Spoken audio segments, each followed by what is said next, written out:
When you're ready to start your final wax resist, choose two colors of crayons, one light and one dark. Put your name on the back of your large watercolor paper and turn it over. With your smaller square, you're going to leave some room at the edge for a border, and you're going to take one of your crayons and trace around it just like a stencil. Slide it down. Leave about the same amount of space out here and trace your square again.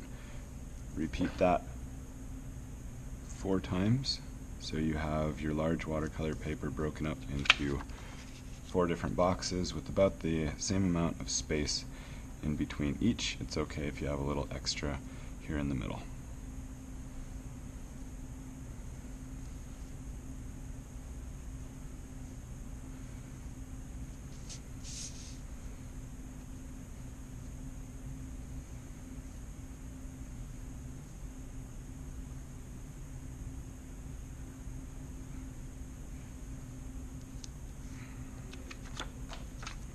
With your other crayon, your job is going to be to use this one to make a pattern on the inside. Keep your patterns somewhat complex, which means a little bit more difficult than basic patterns that only repeat once or twice, like A-B patterns. You should be working with something more complex, kind of like an ABC pattern or an ABCD pattern.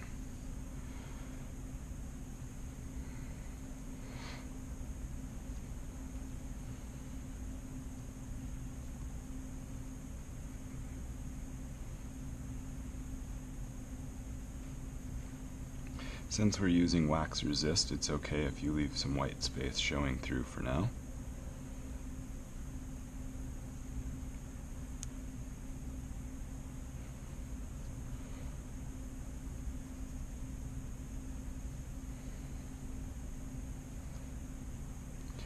There's the start of the pattern that I'll do all the way through and out here on the edge.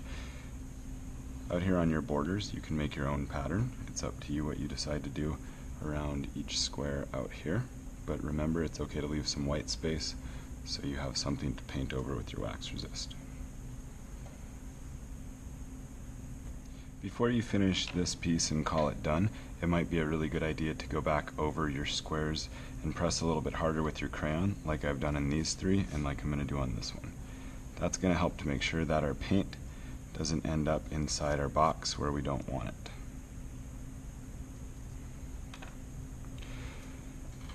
Alright, so now I'm ready to paint. I've got my paper towel, my paint tray, my water container, and my brush. Our first job is going to be to paint inside each one of these squares with a light color, so either yellow, orange, or red. Easiest way to make sure your watercolor paint comes out light is to add more water to the paint before you paint it down.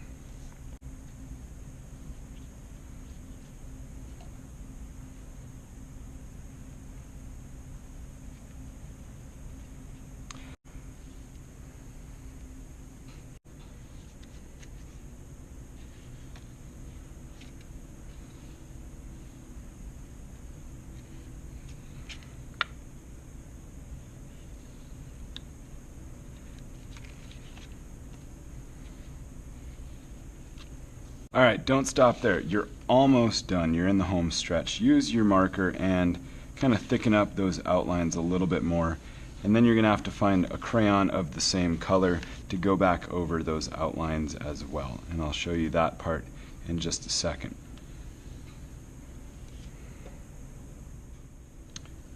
I'm almost done. I've already done the other 3 leaves with my crayon outline, and I'm just finishing this one up just to make sure that when I go to paint these in, that wax on the crayon is helping to keep my paint inside my stenciled pieces. Now your goal here in each inside piece is to recreate, and it doesn't have to be perfect, but you're going to recreate a similar design to what you had in your stencil. So in this case, I'm going to start there. I'm going to make my swirl. I'm going to make my swirl over here. And then I'm going to add those lines on top.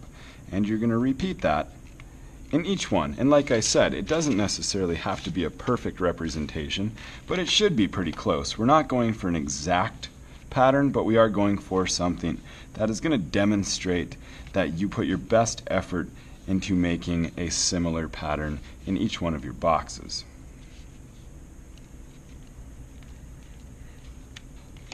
Since I've got blue over here, I'm going to switch to blue.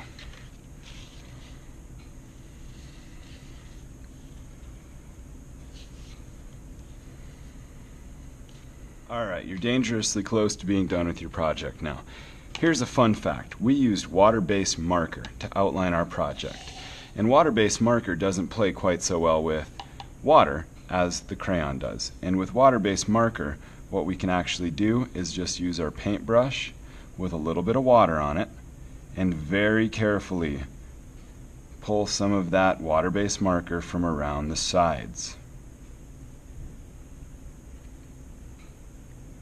Notice that I'm going slow and taking my time. If we don't take our time on this step, it is very possible that that marker can begin to make a large mess inside a lot of hard work that we've already put into this project. The cool thing about using that water-based marker and then adding water to it is that it will actually give us a very paint-like effect.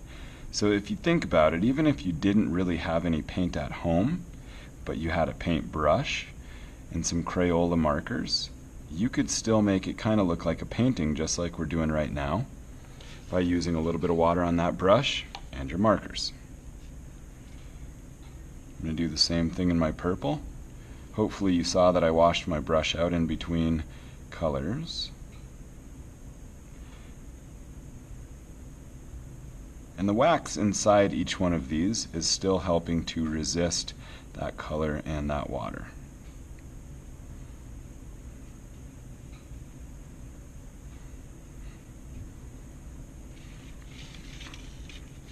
And my last one.